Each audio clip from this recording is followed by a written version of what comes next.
하나된 교회의 복이란 제목으로 하나님 말씀 함께 나누고 기도하도록 하겠습니다. 창세기 1장을 보시면 하나님께서 7일 동안 세상을 창조하십니다. 근데 이 창조에는 3일, 3일, 하루 이렇게 331이라는 아주 독특한 구조가 있습니다. 그러니까 하나님께서 처음 3일 동안 혼돈한 세상 속에 질서를 부여하십니다. 그리고 다음 3일은 이렇게 질서가 부여된 세상을 좋은 것들로 채우십니다. 그리고 이제 마지막 7일째 되는 날 하나님께서는 창조된 것들과 안식을 하십니다. 저희가 이제 주목해야 될 것은 이 마지막 7째 날, 이 7째 날이 6일 동안의 창조의 완성이라는 겁니다. 그러니까 6일 동안 창조의 목적이 바로 안식을 위한 것이었습니다. 예수님께서 우리에게 이 안식을 회복하기 위해서 오셨습니다. 예수님께서 뭐라고 그러십니까? 수고하고 무거운 짐진 자들아 다 내게로 오라, 내가 너희에게 안식을 주겠다, 이 말씀하십니다. 근데 놀랍게도 저희 이제 3주째 똑같은 본문 하고 있는데 에베소서 4장 3절부터 6절까지 이 본문이 이 창세기와 아주 유사한 331의 구조를 가지고 있는 겁니다. 4절 보시면 성령님께서 교회를 하나로 만드시는 방법 3가지가 나옵니다. 그리고 5절은 예수 그리스도 안에서 교회가 하나일 수밖에 없는 3가지 이유가 나옵니다. 그리고 이제 오늘 본문인 6절은 하나님께서 이렇게 하나가 된 교회를 어떻게 축복하시는지 이제 이게 나오는 겁니다. 그래서 교회가 하나가 되어야 되는 목적이 뭡니까? 이 6절 말씀입니다. 마지막 7번째. 하나님께서 주시는 은혜와 복을 받기 위해서 교회가 하나가 되어야 되는 겁니다. 삼위 하나님께서는 교회를 하나로 만드시고 이렇게 하나된 교회를 놀랍게 축복하십니다. 오늘 말씀 통해서 이 하나된 교회의 복이 무엇인지를 깨닫고 그 복을 저희가 누릴 수 있기를 바랍니다. 먼저 이제 6절 말씀에 나오는 이 만유란 단어가 있는데 이 단어의 의미를 좀 잘 생각해 볼 필요가 있습니다. 만유는 말 그대로 모든 것을 의미합니다. 이 6절에 나오는 만유는 헬라어 판톤, 팬테이즘 할 때 이제 판인데 이 모든 판톤이라는 단어를 번역한 것인데 판톤은 뭐냐면 모든 만물, 만유뿐 아니라 모든 사람으로도 번역이 가능합니다. 그래서 이제 어떤 학자들은 이 판톤을 모든 만물, 한글 저희가 보는 성경 지금 만유로 해석을 했습니다. 물론 우리 하나님께서는 온 우주를 창조하셨기 때문에 모든 만물의 아버지십니다. 하지만 지금 보면 사도 바울이 교회의 하나됨을 계속해서 설명하고 있습니다. 그렇기 때문에 이 문맥상 이 판톤은 모든 만물보다는 모든 사람으로 번역하는 것이 더 좋아 보입니다. 그래서 영어 성경이나 중국어 성경도 보면 이 판톤을 모든 만물보다는 모든 사람으로 번역하는 경우가 많습니다. 그러니까 이 판톤, 이 만유를 모든 이제 사람으로 번역을 하면 판톤은 그리스도 안에 있는 모든 신자, 곧 교회를 의미한다고 볼 수 있습니다. 만약 그렇다면 6절을 이렇게 해석해 볼 수 있습니다. 하나님도 하나이시니 곧 교회의 아버지시라. 교회 위에 계시고 교회를 통일하시고 교회 가운데 계시도다. 그러니까 교회의 지체가 다 다름에도 우리가 하나인 이유가 뭡니까? 우리에게 단 한 분의 아버지가 계시기 때문입니다. 서로 다 형제자매 모습이 다르지만 아버지가 한 분이시기에 우리는 한 가족인 겁니다.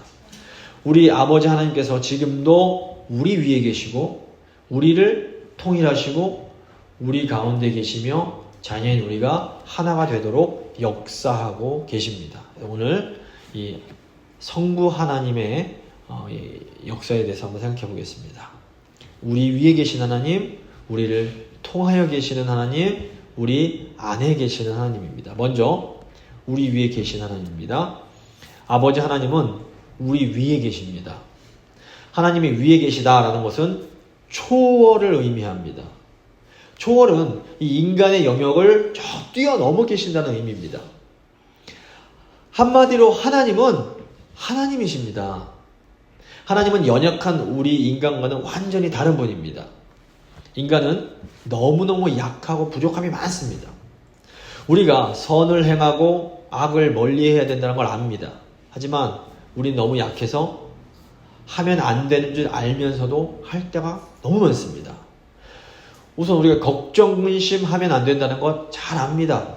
그런데 우리는 너무 자주 걱정하고 근심합니다. 우리가 불평, 불만하면 안 되는 거 잘 압니다. 근데 우리가 자주 불평하고 불만을 표시합니다. 또 우리가 성질을 확 내면 안 되는 거 잘 압니다. 그런데 우리가 너무 쉽게 성질을 냅니다. 이게 다 왜 그렇습니까? 너무 약해서 그렇습니다. 우리가 너무 약해서 또 꼭 이거 해야 되는 걸 아는데도 잘 못합니다. 더 사랑하고 더 용서해주고 더 이렇게 품어야 된다는 것 잘 압니다. 근데 우리가 이게 잘 안 됩니다. 우리가 더 열심히 기도하고 더 열심히 전도해야 되는 것 잘 알지만 잘 못합니다. 왜 그렇습니까? 너무 약해서 그런 겁니다. 우리가 약속을 잘 지키고 싶습니다. 근데 이게 잘 안 됩니다. 마음이 너무 쉽게 변합니다. 상황이 조금만 어려워지면 마음이 이리 흔들 저리 흔들 하는 겁니다. 우리가 또 부족함이 많습니다. 힘도 부족하고 물질도 부족하고 지식도 부족한 겁니다. 그리고 믿음도 부족하고 사랑도 부족하고 인내도 부족합니다. 그러니까 아무리 좋은 아버지라고 해도 자녀들에게 한 약속을 100% 다 지킬 수가 없습니다. 그런데 우리 위에 계신 하나님 아버지는 우리와는 완전히 다르십니다. 민수기 23장 19절 보시면 하나님은 인생이 아니시니 시건치 않으시고 인자가 아니시니 후회가 없으시도다. 어찌 그 말씀하신 바를 행치 않으시며 하신 말씀을 실행치 않으시랴. 우리 위에 계신 아버지는 전능하십니다. 그래서 하나님 아버지는 약속 지킬 능력이 있으십니다. 또 하나님은 부족함이 전혀 없으십니다. 그래서 하나님 아버지는 당신이 하신 약속은 반드시 지켜주십니다. 근데 우리가 자주 하는 실수가 뭡니까? 우리 위에 계신 아버지를 자꾸 망각하는 겁니다. 우리 인생 중에 조그만 어려움이 닥쳐와도 아유 내 인생은 왜 이 모양일까? 왜 이렇게 되는 일이 없을까라면서 위에 계신 하나님을 까맣게 잊어버리고 원망하고 불평하고 낙심합니다. 이렇게 위에 계신 아버지를 망각할 때 교회는 불평, 불만으로 가득 차게 됩니다. 그러니까 우리 눈앞에 있는 현실이 우리 눈을 가려서 우리가 우리 위에 계신 분을 보지 못하면 사실상 우리는 세상 사람들과 별로 다를 게 없는 겁니다. 교회에 몸은 있지만 아버지를 보지 못하면 뭐 세상 사람들이랑 다를 게 없는 겁니다. 왜 세상 사람들이 그렇게 맨날 걱정하고 근심을 하고 불안해하는 겁니까? 세상 사람들은 위에 계신 분을 보는 눈이 가려져 있습니다. 보지를 못합니다. 위가 안 보이니까 눈 앞에 있는 것들만 보면서 세상 일로 아등바등 걱정하고 울고 불고 하면서 살아가는 겁니다. 교회는 뭡니까? 교회는 서로 이렇게 하나 돼서 위에 계신 아버지를 함께 바라보는 공동체입니다. 그래서 우리는 이 땅에서 아무리 괴롭고 답답한 일이 많아도 위에 계신 아버지를 바라보면서 이겨낼 수 있습니다. 우리가 무엇을 믿습니까? 로마서 8장 28절 보시면 우리가 알거니와 하나님을 사랑하는 자 곧 그 뜻대로 부르심을 입은 자들에게는 모든 것이 합력하여 선을 이루느니라. 우리에게는 우리 위에 계신 아버지께서 모든 것을 다 이렇게 합력해서 선을 이루어 가실 거라는 믿음이 있습니다. 우리가 이제 신앙생활을 하다 보면 어려운 일들이 일어납니다. 근데 우리가 그 일을 이제 막상 당할 그때에는 너무 힘들고 막 굉장히 괴롭습니다. 근데 우리가 이제 믿음으로 기도하면서 그 시간들을 견디고 나면 우리가 중요한 걸 깨닫게 됩니다. 우리가 당했던 어려움들이 우리의 믿음을 성장시켜주는 기회가 됐다라는 겁니다. 우리 위에 계신 하나님은 어려움들을 통해서 우리를 성장하게 하시고 또 하나 되게 하십니다. 그래서 우리 위에 계신 아버지를 보는 사람들에게는 고난마저도 유익이 됩니다. 그러므로 우리는 언제나 우리 위에 계신 하나님을 바라봐야 됩니다. 자, 이제 두 번째, 우리를 통하여 계시는 하나님입니다. 하나님은 우리를 통하여 존재하십니다. 그러니까 우리가 보는 성경에는 만유를 통일하시고 이렇게 번역이 되어 있습니다. 근데 이제 원어 헬라어를 보면 이제 디아라는 헬라어인데 이 통일하다라는 단어가 통과하다, 영어로 through라는 의미입니다. 그래서 세 번역을 보시면 만물을 통하여 계시고 이렇게 번역을 합니다. 그렇다면 하나님께서 우리를 통하여 계신다. 이게 무슨 뜻일까요?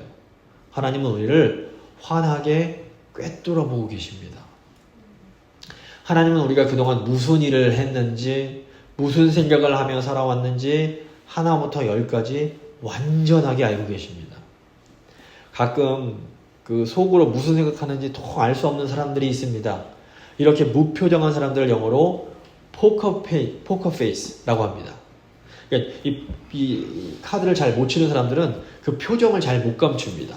좋은 카드가 들어오면 막 좋아서 막 이렇게 하고, 나쁜 카드가 들어오면 막 얼굴이 이제 안 좋습니다. 하지만 고수들은 이 표정 관리를 잘해서 자기의 속마음을 싹 감춥니다. 이렇게 속마음을 잘 드러내지 않는 사람을 영어로 이제 포커 페이스 이렇게 부릅니다. 근데 교회에도 보면 이 포커 페이스들이 있습니다. 이런 분들은 아무리 힘든 일이 있어도 내색을 안 합니다. 이렇게 포커 페이스를 가진 분들은 그 마음을 알기가 너무 어렵습니다.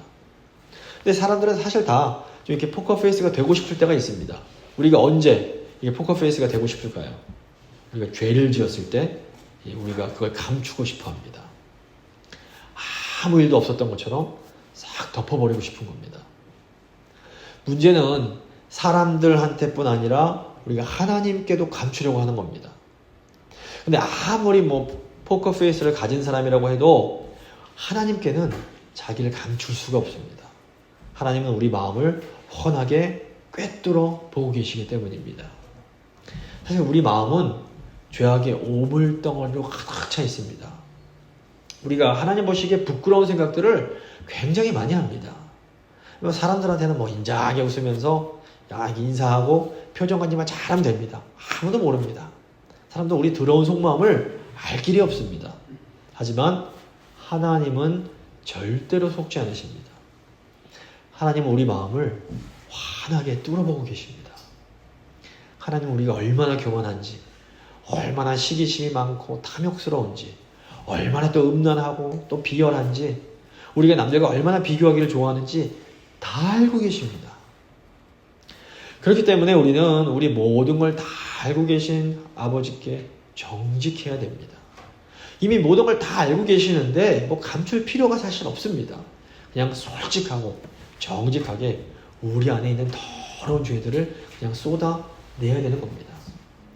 하나님, 제가 이거밖에 안 됩니다. 제가 교회 집사고 권사고 또 장로고 목사인데 제 인격이 아직 이거밖에 안 됩니다. 아직도 욕심이 있고 아직도 미움이 있습니다. 기도하는 겁니다. 교회가 어떤 것입니까? 교회는 우리를 꿰뚫어 보고 계신 하나님 앞에서 예수님의 보혈로 우리의 더러운 죄악들을 씻어내는 겁니다. 이 죄가 마치 암과 같아서 우리 안에서 자라고 있는데도 우리가 어느 정도 완전히 클 때까지는 눈치를 못 챕니다. 근데 우리가 하나님 말씀을 딱 들으면 성령께서 하나님 말씀에 우리를 통과하게 하십니다. 마치 엑스레이처럼. 그러면 하나님 말씀이 우리 심령을 딱 통과할 때 우리 안에서 은밀하게 자라고 있던 그 죄가 보이는 겁니다. 이때가 우리가 이 모습 이대로 하나님 아버지 앞으로 나아가야 되는 때입니다. 하나님, 제 안에 보니까, 말씀 들어보니까 이런 죄가 있네요. 제 힘으로는 도저히 이걸 이길 수가 없습니다. 도와주십시오. 하나님 저를 아시지 않습니까? 기도해야 되는 겁니다. 이렇게 하나님 앞에서 정직하게 기도할 때 하나님은 우리를 만져주시고 고치시기 시작합니다. 이렇게 우리의 더러움들을 하나님 앞에 정직하게 내려놓는 과정, 이게 바로 성화, sanctification의 시작입니다. 결국 성경에 말하는 거룩이 뭡니까? 거룩은 하나님께 정직해지는 겁니다. 거룩한 사람은 정직한 사람입니다. 하나님 앞에 정직한 사람입니다. 하나님 앞에서 이 포커페이스가 많은 교회는 절대로 하나가 되기가 어렵습니다. 왜 그럴까요? 서로 믿을 수가 없기 때문에 그렇습니다. 저 사람이 도대체 무슨 생각을 하는지 알 수가 없으니 믿을 수가 없는 겁니다. 근데 하나님께 우리가 정직해질수록 우리는 사람 앞에서도 정직하고 투명해지게 됩니다.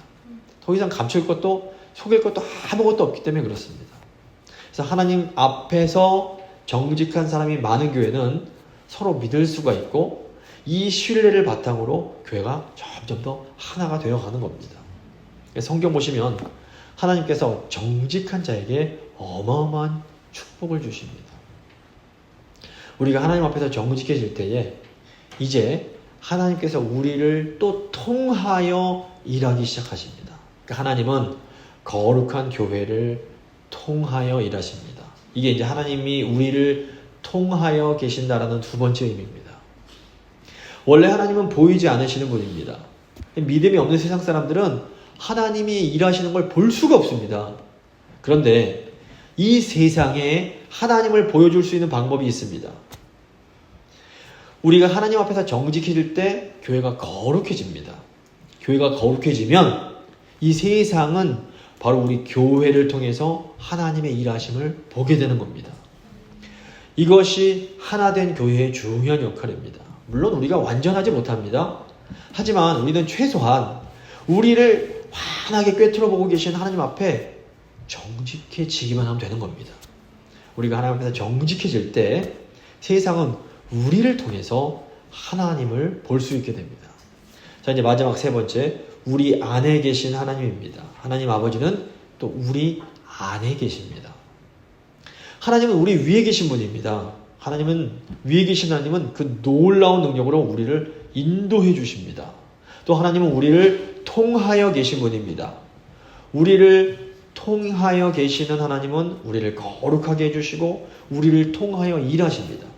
그런데 우리 위에 계시고 또 우리를 통하여 계시는 하나님에게는 어떻게 보면 친밀함, 그런 따뜻함을 느끼기가 좀 어렵습니다.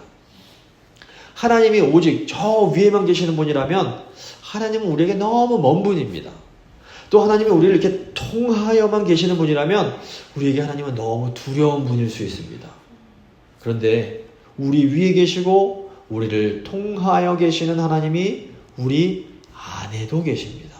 어떻게 이게 가능합니까? 사실 하나님께서 저 위에 초월하시는 분이시면서 동시에 우리 안에서 내재하신다는 진리는 우리 머리로는 이해하기가 어렵습니다.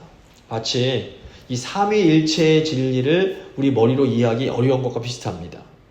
이 삼위일체 교리가 뭡니까? 성부, 성자, 성령께서 한 분, 하나라는 교리입니다. 이 교리가 우리 머리로는 이해할 수가 없는데 믿음을 통해서 경험이 되는 교리입니다.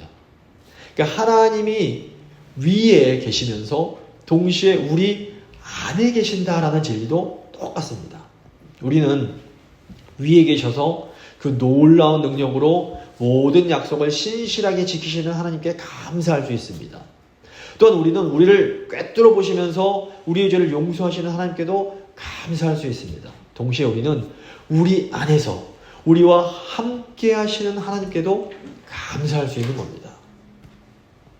그렇다면 하나님께서 우리 안에 계시다는 것이 무슨 의미입니까? 하나님은 우리와 함께 하시면서 우리에게 영적인 힘을 공급해 주십니다. 이 힘이 어떤 힘입니까? 이 힘은 우리의 속사람을 소생시켜주는 힘입니다. 통계를 보니까 한국에서 1년에 12,000명씩 자살을 한다고 합니다. 12,000명입니다. 이게 무슨 말이냐면 하루에 35명씩 스스로 목숨을 끊는 겁니다. 어제도 35명이 죽었고 오늘도 35명이 지금 죽고 있고 내일도 35명이 죽는 겁니다. 어마어마한 숫자입니다. 왜 사람들이 그토록 소중한 그 자신의 생명을 포기하는 걸까요? 표면적으로는 많은 이유들이 있을 겁니다. 저희가 그 사정을 다 알 수 없습니다. 하지만 영적으로 봤을 때는 그 속사람이 죽어버린 겁니다. 아무리 가난하고 아무리 힘들어도 이 속사람이 살아있으면 살 수가 있습니다. 근데 아무리 부유하고 아무리 안락한 삶을 살고 있다고 해도 남들 볼 땐 너무 부러운 삶을 살아도 이 속사람이 죽으면 죽게 됩니다.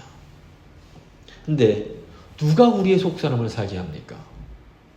바로 우리 안에 계신 하나님께서 우리의 속사람을 살려주십니다. 지금 우리가 이렇게 숨쉬고 살아가고 있는 것은 우리 안에 계신 하나님 덕분입니다. 하나님께서 우리를 살게 하시니까 우리가 지금 살아가고 있는 겁니다. 그런데 이 하나님께서 우리의 아버지가 되어주십니다. 하나님 아버지는 우리를 살게 하실 뿐 아니라 우리와 교제하기 원하십니다. 왜 우리가 낙심하고 절망합니까? 우리 안에 계신 아버지와 교제하지 못하기 때문에 그렇습니다. 왜 우리가 자꾸 힘들어합니까? 우리에게 생명 주시는 분을 우리가 의지하지 못하기 때문입니다. 하나님 아버지께서는 지금도 우리에게 말씀하십니다. 내가 너와 함께 있다. 제발 나를 의지해라. 너에게 생명을 주는 나를 바라봐라. 자꾸 다른 것 보지 말고 나에게 부르짖어라. 말씀하시는 겁니다. 교회는 바로 이 한 분 아버지 하나님을 만나는 곳입니다. 교회는 이 한 분 하나님을 함께 예배하는 곳입니다. 성도는 하나님이 주시는 힘만 의지하고 믿으며 살아가는 사람들입니다. 그러니까 우리의 힘은 이 하나님과 교제하고 하나님을 예배하는 것으로부터 나오게 됩니다. 교회가 우리가 교회에서 자꾸 다른 것 찾으려고 하면 안 됩니다. 우리가 하나 될 때에 우리는 우리 안에 계신 하나님과 깊은 정말로 밀도 높은 그 교제를 나눌 수가 있습니다. 우리가 하나님과 깊은 교제를 나눌 때에 우리는 놀라운 생명의 힘을 공급받게 됩니다. 이거 비밀입니다. 이거는 경험해야만 알 수 있는 겁니다. 근데 이 힘이 있으면 어떤 상황에서도 우리가 하나님을 찬양하며 살 수 있습니다. 기쁠 때나 슬플 때나 하나님과 정말 깊이 있게 교제하심으로 하나님이 주시는 힘으로 살아가는 우리 모두가 될 수 있기를 바랍니다. 말씀을 마무리 짓도록 하겠습니다. 교회를 하나 되게 하시는 분은 바로 하나님이십니다. 교회를 창조하신 분도 하나님이시고 또 교회를 하나 되게 하시는 분도 하나님이십니다. 우리는 하나님께서 하나 되게 하신 것, 이것을 힘써 지키기만 하면 됩니다. 그럼 어떻게 우리가 이걸 지킬 수 있습니까? 한 분 하나님을 바라봐야 됩니다. 우리 위에 계셔서 우리를 인도해 가시는 하나님을 바라보고 우리를 지금 꿰뚫어 보고 계시는 그 하나님께 정직해지고 우리 안에 계셔서 우리를 살 수 있게 하시는 하나님만 의지해야 하는 겁니다. 오직 한 분 하나님 아버지만 바라보셔서 교회 하나됨을 힘써 지키고 하나님께서 우리에게 주시는 풍성한 복을 받는 우리 모두가 될 수 있기를 간절히 소망합니다. 잠시 믿음의 기도 드리십니다.